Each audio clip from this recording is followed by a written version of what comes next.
بسم اللہ الرحمن الرحیم۔ آج کی اس ویڈیو میں ہم سورۃ البقرہ کی آیت نمبر 43 کا ترجمہ اور تفسیر جانیں گے۔ ویڈیو کو شروع کرنے سے پہلے آپ سے گزارش ہے کہ چینل کو سبسکرائب کیجیے اور ویڈیوز کو دوسروں کے ساتھ بھی شیئر کیجیے تاکہ آپ بھی اس خیر کے کام میں شامل ہو جائیں۔ جزاکم اللہ خیر۔ اعوذ باللہ من الشیطان الرجیم، بسم اللہ الرحمن الرحیم۔ وَأَقِیمُوا الصَّلَاةَ وَآتُوا الزَّکَاةَ وَارْکَعُوا مَعَ الرَّاکِعِینَ۔ اقیمو کا مطلب ہے تم قائم کرو، تم سیدھا کرو، اقامت سے قائم کرنا، سیدھا کرنا، تم قائم کرو، تم سیدھا کرو۔ اقامتن سے یہ امر کا صیغہ ہے۔ آتو کا مطلب ہے تم دو، تم ادا کرو۔ ورکعو تم رکوع کرو، تم جھکو۔ رکوع ان سے ہے یہ امر، رکوع کا مطلب ہے جھکنا۔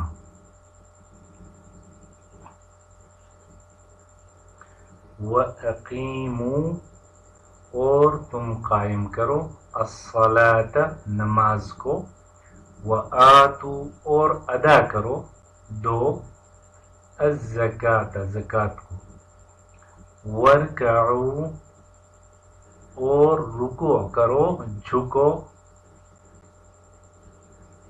مع الراکعین رکوع کرنے والوں کے ساتھ، جھکنے والوں کے ساتھ۔ تو آیت کا ترجمہ یوں ہوگا، اور نماز پڑھا کرو اور زکوٰۃ دیا کرو، اور اللہ سبحانہ و تعالیٰ کے آگے جھکنے والوں کے ساتھ جھکا کرو، اللہ کے آگے رکوع کرنے والوں کے ساتھ رکوع کیا کرو۔ تو وَأَقِیمُوا الصَّلَاةَ وَآتُوا الزَّکَاةَ اور قائم کرو نماز اور دیتے رہو زکوٰۃ۔ اس سے مراد یہ ہے کہ جیسی نماز مسلمان پڑھتے اور جیسے زکوٰۃ مسلمان دیتے ہیں، ایسے ہی نماز اور زکوٰۃ تم بھی پڑھو اور تم بھی زکوٰۃ ادا کرو۔ تو اس آیت سے معلوم ہوتا ہے کہ کفار جس طرح اصول کے مکلف ہے، اسی طرح فروع یعنی احکام، مثلا نماز ہے، روزہ ہے، حج، زکوٰۃ وغیرہ ہے، ان کے بھی ادا کرنے کے مخاطب اور مکلف ہے۔ یعنی جس طرح ان کو مخاطب کیا جاتا ہے ایمان لانے کی طرف، اسی طرح ان کو فروع یعنی جو احکام ہے نماز ادا کرنے کا، روزہ رکھنے کا، حج اور زکوٰۃ کا، اسی طرح وہ بھی اس کے مخاطب ہیں۔ تو لفظ زکوٰۃ یا تو زکاة زرع سے ہے، یعنی زرع کھیتی بڑی، زکاة زرع کا مطلب ہے کھیتی بڑی، یا اس سے مشتق ہے، اور یا تزکا سے مشتق ہے، اس کا مطلب ہے پاک ہوا، کیونکہ زکوٰۃ میں بھی مال پاک بھی ہو جاتا ہے اور بڑھتا بھی ہے۔ ٹھیک ہے، جس طرح اگر اس کو زکاة زرع سے اگر اس کو مشتق مان لیں گے کہ جس کا مطلب ہے کھیتی بڑھی، کھیتی میں بڑھوتری آ گئی، اگر اس سے مشتق لے لے، یا تزکا پاک ہوا سے جس سے بھی مشتق مان لے، تو زکوٰۃ ادا کرنے کے بعد بھی جس مال میں سے زکوٰۃ دیا جاتا ہے وہ مال پاک بھی ہو جاتا ہے اور وہ بڑھتا بھی ہے، جیسے اللہ سبحانہ و تعالیٰ نے قرآن مجید میں فرمایا کہ یمحق اللہ الربا ویربی الصدقات، یعنی اللہ سبحانہ و تعالیٰ سود کو گھٹاتا ہے، کم کرتا ہے، اور صدقات کو بڑھاتا ہے، صدقات سے مال بڑھ جاتا ہے، اور سود سے مال اس کے نتیجے میں مال گھٹتا ہے، کم ہو جاتا ہے۔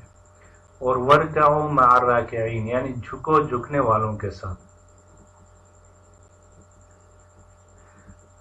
یعنی نبی پاک صلی اللہ علیہ وسلم اور حضور صلی اللہ علیہ وسلم کے صحابہ اکرام کے ساتھ مل کر نماز پڑھا کرو۔